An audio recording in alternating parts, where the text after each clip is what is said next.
የአብይ ጾም ጉዞ ከየት ነው የሚጀመረው?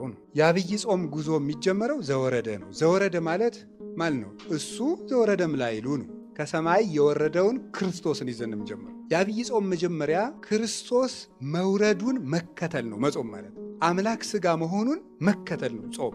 እንደኛ ቤተክርስቲያን የሚያስደንቅ ቤተክርስቲያን የለም። በእውነት ቤተክርስቲያን አንዲት ናት። ግን በመዋቅር ደረጃ በኢትዮጵያ ኦርቶዶክስ ተዋሕዶ ቤተክርስቲያን ያለው ስርዓት ድንቅ ነው። ይሄ የሆነው ደግሞ በታላቁ መብራታችን በቅዱስ ያሬድ ምክንያት ነው እና ዘወረደ ብሎ የሰራልን እሱ ነው። ጾሙ ከዚህ እንጀምር ተገልጦለት ነው። ሌሎቹ ዘወረደ አይሉትም፣ ሌላ ስም ነው ያለው በሌሎች አብያተ ክርስቲያናት ስም።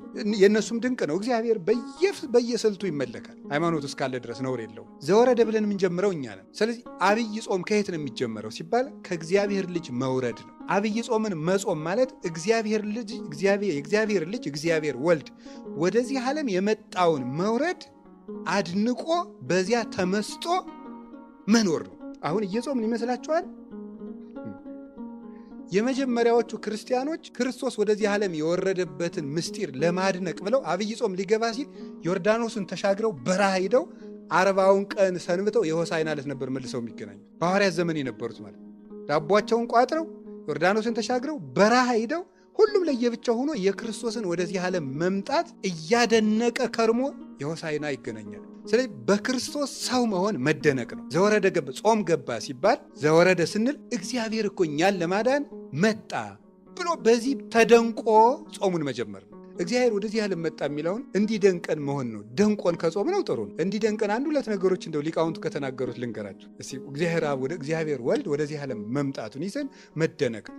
እና እዚያ ጋር የምናደርገዋል። አሁን በዘወረደ ሳምንት ማድረግ ያለብን ነገሮች አሉ። በዘወረደ ሳምንት የመጀመሪያው ማመን ማድነቅ ነው። የምናደንቀው ሰው ሁኖ ወደዚህ ዓለም የመጣበትን ምስጢር ነው። ቅዱስ ዳዊት ምን ብሎ ነበር የተናገረው? አጽነነ ሰማያተ ወረደ ነው ብሎ ነው የተናገረው። የሚያስደንቅ ነገር ነው። ለምንድን ነው ሰማይን ዝቅ ዝቅ አድርጎ መጣ የሚለው? እስኪ በሉ።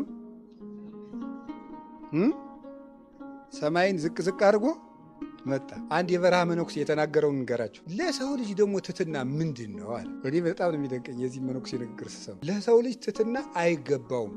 ለሰው ልጅ የሚገባው አቅሙን ማወቅ ነው። ምክንያቱም አፈር ትሕትና የለውምና ይላል። ምክንያቱም አፈር መጀመሪያ ምን ያደርገ ነው? የወደቀ ነው። አፈር ወዴት ዝቅ ይላል? ትቢያ አይደለ? አንተ የተፈጠርከው ከምንድን ነው? ከአፈር ነው። አንተ ትሑት ልትባል አይገባም። አንተ አቅምህን ነው ማወቅ ያለብህ። ትሑት ሊባል የሚገባው ማን ነው? ክርስቶስ ካለ ማንነቱ ወደማይመጥነው የመጣ እሱ ነው። እኛ ሁሉ ነገር ዝቅ ብንል ይመጥነናል፣ መጠናችን ነው። ብንሰደብ መጠናችን ነው። ብንታማ መጠናችን ነው። መሬት ላይ ብንቀመጥ መጠናችን ነው። ለሱ ግን ሁሉ የማይመጥነው ነው። ሁሉ ያለው የሌለው ሆኖ ሲመጣ ነው እንጂ ትሕትና ደግሞ ሰው ምን ትሕትና አለው ይላል።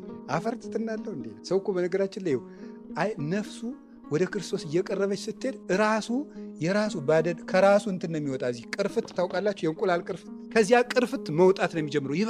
ነፍሱ ትበራለች። አሁን እኛ እኮ ትንንሽ ነገር በተነካን ቁጥር የምንበሳቸው የት ውስጥ ነው ያለ ነው? አሁን እዚያው ቅርፊት ውስጥ ነው። እዚያው ቅርፊት ውስጥ ስለሆን መንደፋደፍ ነው እዚያው ውስጥ። እንዲሁ መንፈስ ቅዱስ መቼ እንደሚፈለፍለን እግዚአብሔር ይርዳን። ሆኖ እዚህ ቅርፍታችን መቼ እንደሚያወጣል እዚያውን የምንደፋደፍ ሰው ነፍሱ ወደ ክርስቶስ እየተጠጋች ሲሄድ ከራሱ ማዕቀፍ ከራሱ አጥር ያወጣና ክርስቶስን እያየ መደነቅ ነው።